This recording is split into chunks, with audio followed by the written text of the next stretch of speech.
Hey, it's Carol here, and I am coming to you from my kitchen. I just want to share a little bit about my journey. The past few years, I started this on Facebook already, just kind of sharing about my journey the past few weeks with changing our eating habits and changing our lifestyle, and the success that I've had with my weight loss. About a year and a half ago, almost, a little over a year now, developed just some really horrific back pain. And until we got it figured out and got pain levels under control and got on a treatment plan, spent most of last year in bed because of the pain, and back and forth to physical therapy and just a lot of different treatments and medications and things. And so finally in February of this year, I had a spinal fusion surgery, and that was what I needed to have. So we tried to correct without surgery, and that just didn't happen. It wasn't correctable without surgery. So I have been, well, and for several years, I've been kind of in a weight loss slump. I've gained about 20 pounds in 5 years, which isn't too bad. But I was having trouble taking it off. And so my husband, Carl, whom you'll meet, and most of you know him too, but you'll get a chance to know him better when we record a video together. And he decided several months ago to get on the keto bandwagon.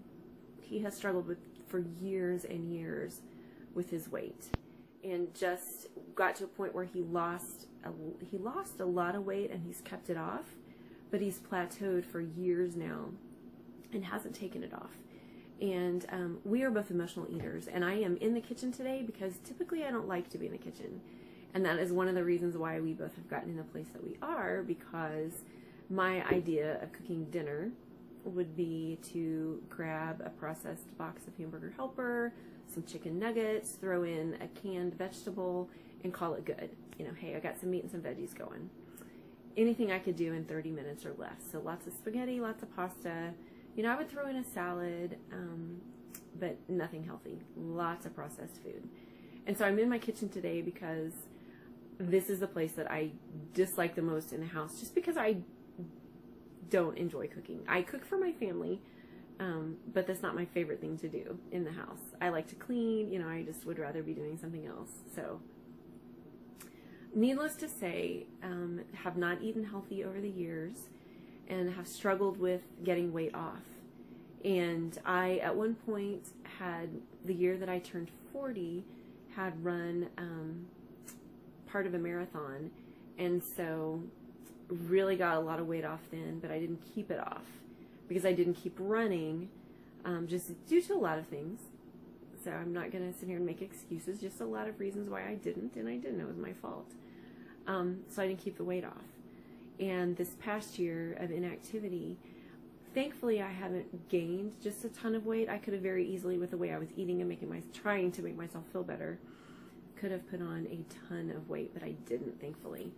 But Carl started eating keto and seeing some success with it, but you know, I wasn't helping him any. I was enabling him. You know, the nights that I wouldn't feel good, I'd be like, oh, would you go get me this? Or once I was up and about and trying to get out, I would go get my own junk food, and not making it easy on him. Well, about 8 weeks ago, a really, really good friend of mine was talking about what she was doing, and it was the same thing that Carl was doing, and she was having success.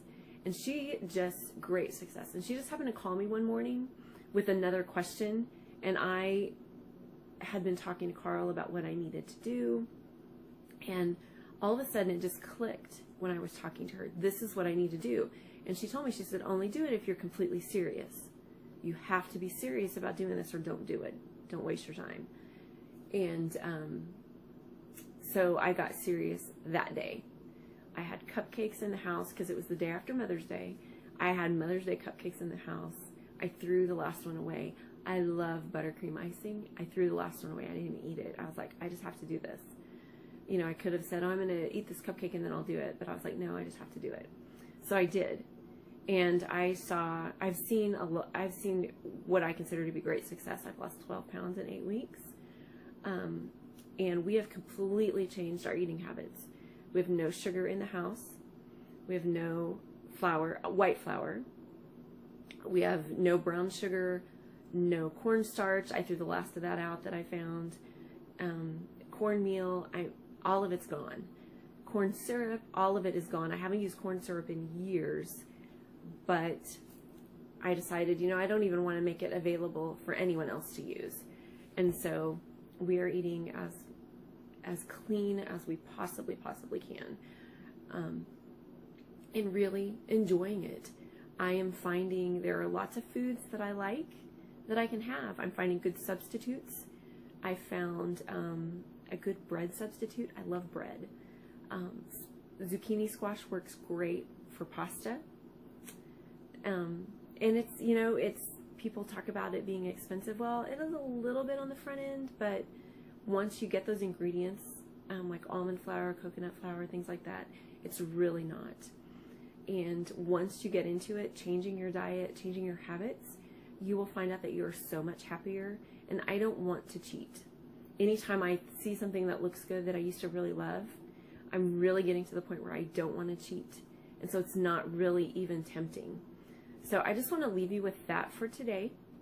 Just to tell you that you can, I just want to encourage you, you can change your eating habits.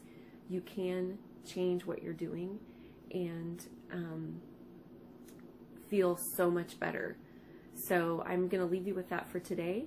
I'm excited to get this uploaded, see who finds it, and how you connect with me and where we go